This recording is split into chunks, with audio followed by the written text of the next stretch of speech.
How we doing out there? I'm serving the Most High. Y'all having a wonderful hot day? I hope you're in the cool. Anyhow, let's jump right into it. Cain and Abel, and Adam and Eve, and Adam knew Eve, his wife, and she conceived and bare Cain, and said, I've gotten a man for the Lord, the Most High, righteous and loved. And she again bare his brother Abel, and Abel was a keeper of the sheep, but Cain was a tiller of the ground. And in the process of time it came to pass that Cain brought of the first of the fruit of the ground an offering unto the Lord, the Most High, righteous and loved. And Abel he also brought of the firstling of his flock, and of the fat thereof. And the Lord, the Most High, righteous and loved, had respect unto Abel, and to his offering. But unto Cain, and to his offering, he had not respect. And Cain was very worthy. His conscience fell. And the Lord, the Most High, righteous and loved, said unto Cain, Why art thou worthy? And why thy countenance fallen? If thou doest well, shalt thou not be accepted? And if thou doest not well, sin lieth at the door, and unto thee shall be his desire, and thou shalt rule over him. And Cain talketh with Abel his brother. And it came to pass, when they were in the field, that Cain rose up against Abel his brother, and slew him. And the Lord said unto Cain, Where is Abel thy brother? And he said, I know not, I am not my brother's keeper. And he said, What hast thou done? The voice of the brother's blood crieth unto me from the ground. And now art thou cursed for the earth, from the earth, which hath opened her mouth to receive thy brother's blood from the land. When thou tillest the ground, it shall be henceforth yield unto thee her strength. A fugitive and a vagabond shalt thou be in the earth. And Cain said unto the Lord, Most High, righteous and loved, my punishment is greater than I can bear. Behold, thou hast driven me out of this day from the face of the earth, and from the face shall I be hid, and I shall be a fugitive and a vagabond in the earth. And it shall come to pass that every one that findeth me shall slay me. And the Lord said, the Most High, righteous and loved, unto him, Therefore whosoever slayeth Cain, vengeance shall be taken on him sevenfold. And the Lord, the Most High, righteous and loved, set a mark upon Cain, lest any finding him should kill him. And Cain went out from the presence of the Lord, the Most High, righteous and loved, and dwelt in the land of Nod, on the east of Eden. And Cain knew his wife, and she conceived, and bare Enoch. And he builded a city, and called the name of the city after the name of his son Enoch. And unto Enoch was born Irad, and Irad begot Mehajel, and Mehajel begot Methuselah, and Methuselah begot Lamech, and Lamech took unto him two wives. The name of the one was Adah, and the name of the other was Zallah. And the Adah bare Jabal, and he was the father such dwell in tents, and such as have cattle. And his brother's name was Jubal, and he was the father of all such handle the harp and the organ.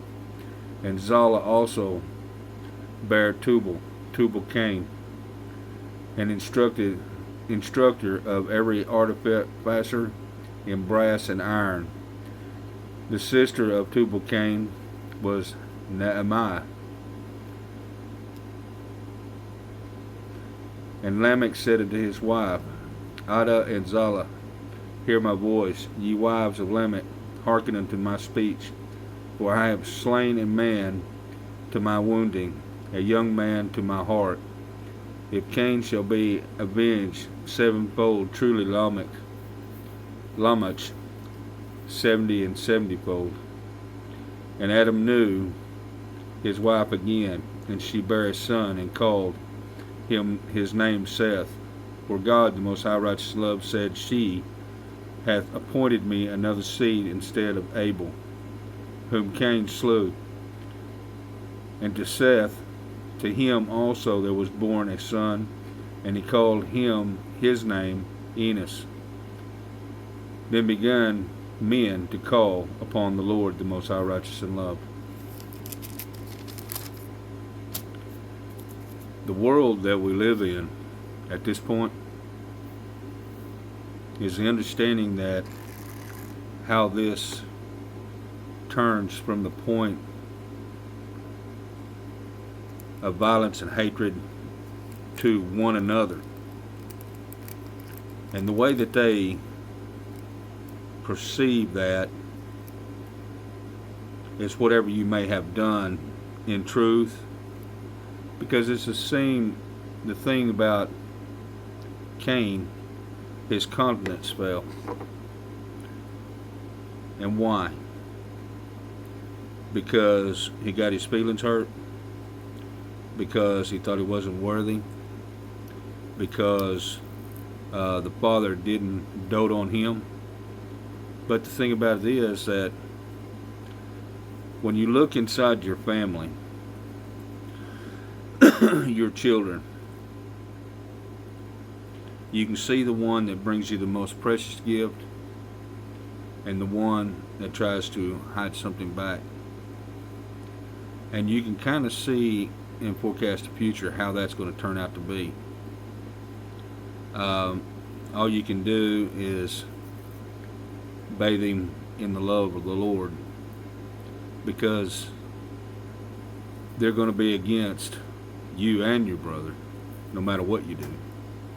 I see this a lot, that families, you have one nice person, and what they do is they say, well, they're not worthy, and they'll try to take their place within inside their household, or however it may be from there.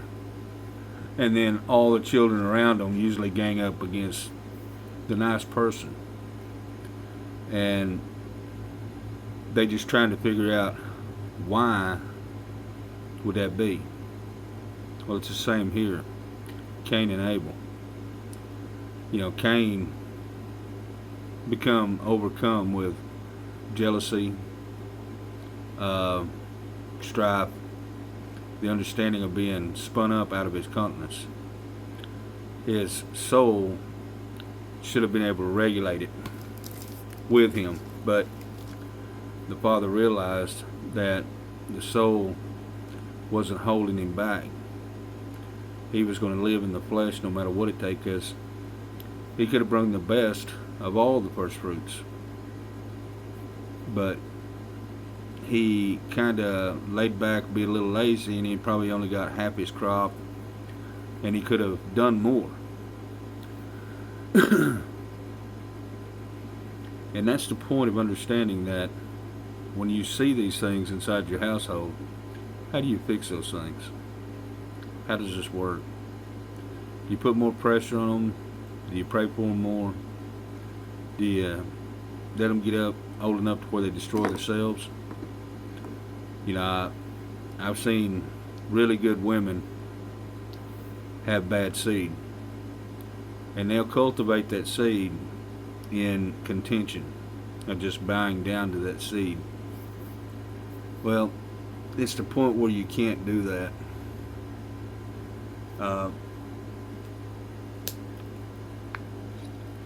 What that means is, like, CPS has come in your life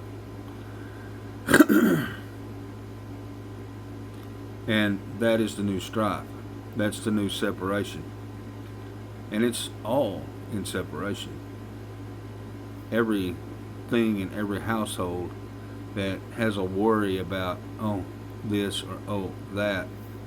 I was listening to a gentleman say that, you know,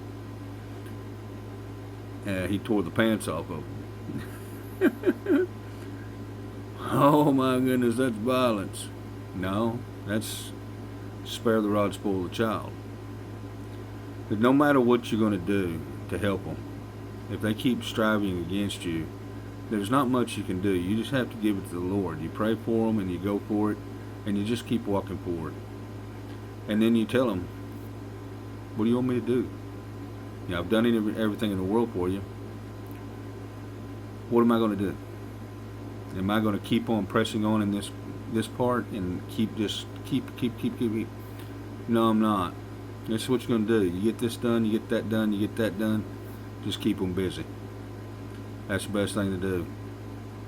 And you know what happens when you let them out of your sight. But anyways, maybe I hope you don't have that problem. Anyhow, got you for 10 minutes here. You're wonderful people. You're the children of God.